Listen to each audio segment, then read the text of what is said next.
Hola, bienvenido a esta nueva tutoría. Recíbela y llévala también en tu dispositivo móvil o tableta. Recuerda, esto es tutorías.co. Comillas. El real valor está en la esencia, las virtudes intrínsecas de cada ser humano. Los necios sacan a relucir las cosas al sentirse inferior a otros. Comillas. Como se observa en la figura, el ejercicio planteado consiste en crear un programa que permita demostrar las posiciones en las que se encuentran los datos pares e impares de un vector.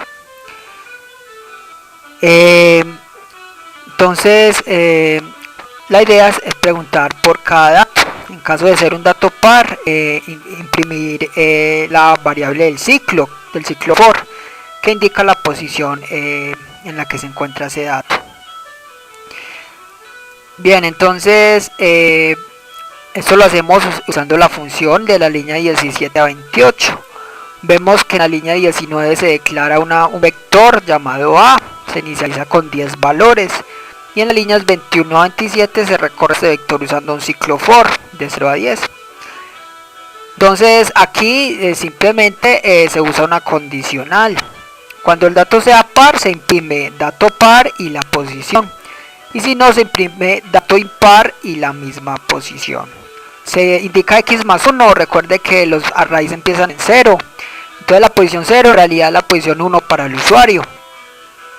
Y la condición, vemos que usamos el operador módulo, porcentaje. Este operador módulo halla el residuo de la división entre dos números. Si el residuo es 0, quiere decir que los números son múltiplos. Por eso si el dato del vector es el residuo con 2, o sea, si el residuo es 0 con el módulo 2, quiere decir que es par, dato par.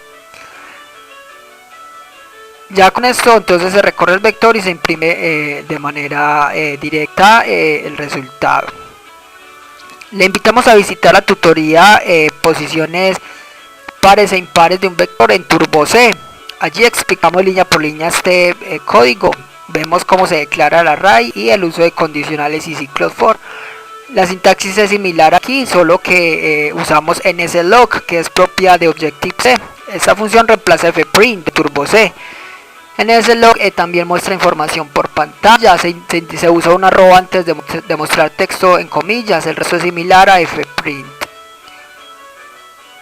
Entonces este programa se solucionó usando programación orientada a objetos. La programación orientada a objetos es un paradigma de programación que permite solucionar problemas usando entonces clases. Las clases son atributos y comportamientos. Entonces con esto se puede crear cualquier de manera personalizada cualquier solución a un problema.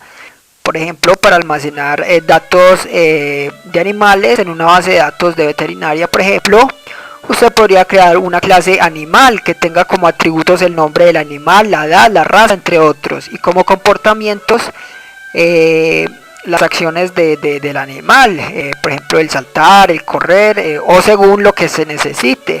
Si es para una base de datos, actualizar datos, etcétera. Y luego, teniendo la clase animal con atributos y comportamientos, usted crea objetos de esa clase, y cada objeto será entonces un animal diferente que accede a la misma clase reutilizando el código, pero son objetos independientes. Esa es la magia de la programación orientada a objetos. Para programar orientado a objetos en Objective-C usamos dos bloques de código principales, la interfaz y la implementación.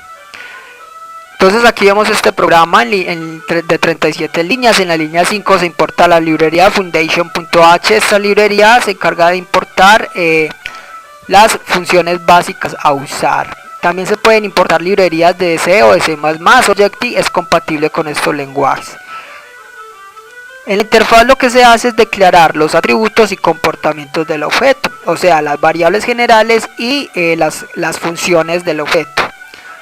Y en la implementación lo que se hace es programar la lógica de cada función del objeto. O sea, cada función declarada en la interfaz se debe programar en la implementación. Línea 7 a 9 vemos la interfaz. Estaba entre las directivas de compilador @interface y @end.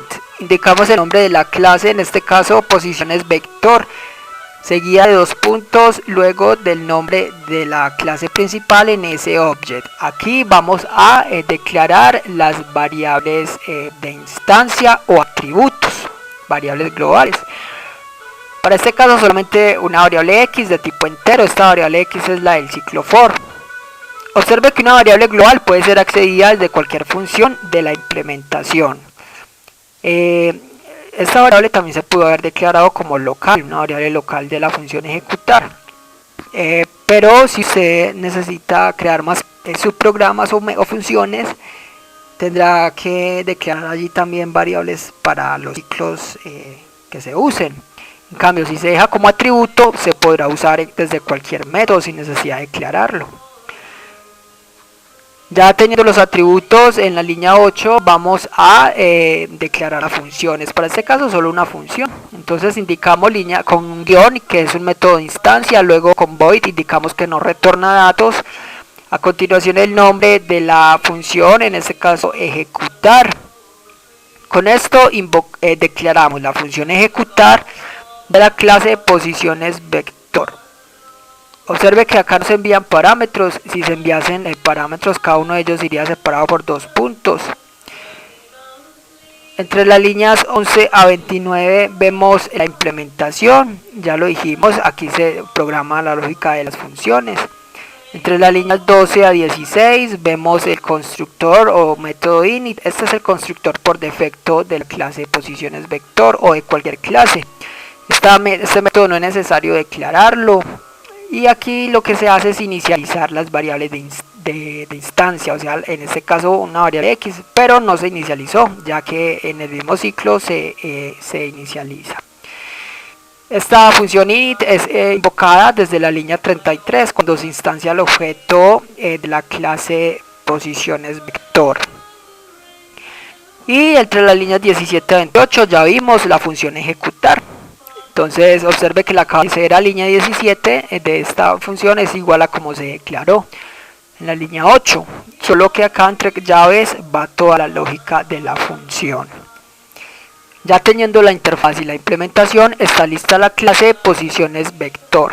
Y con esto entonces ya solamente resta crear objetos de esta clase. Entonces entre las líneas 31 a 37 vemos el main. Este es el método de inicio del programa. Recuerde entonces que acá es donde el programa va a iniciar. En la línea 33 vamos a crear un puntero de la clase posiciones vector. Nombramos la clase seguida de asterisco, seguida del nombre del puntero, en este caso obj. Para hacer que este puntero apunte a un espacio de memoria de la clase, vamos a instanciarlo. Entonces se invoca el método alloc de la clase de posiciones vector. Con esto se reserva memoria dinámica para esta clase. Luego se invoca a init, que es el constructor por defecto, ya lo dijimos. Y con eso ya obj apunta a un objeto de la clase posiciones vector y ya podrá usarse para manipular la clase. En este caso, línea 34, solamente es necesario invocar a ejecutar. Esta función soluciona el problema. Entonces, entre corchetes se indica el nombre del puntero obj seguido del nombre de la función a invocar, ejecutar. Así el compilador saltará de la línea 34 a la línea 17 y solucionará el problema. Por último, línea 35 relays se encarga de liberar la memoria dinámica creada. Esta fue la tutorial ejercicio, crear un programa que permita determinar las posiciones en las que se encuentran los datos pares e impares de un vector. Repasa la teoría, resuelve nuestro test y practica un algoritmo en el tablero. Si esto te gustó o no, te invitamos a discutirlo y valorar la experiencia de esta tutoría. Recuerda, esto es tutorías.co, trinamos como @tutorías.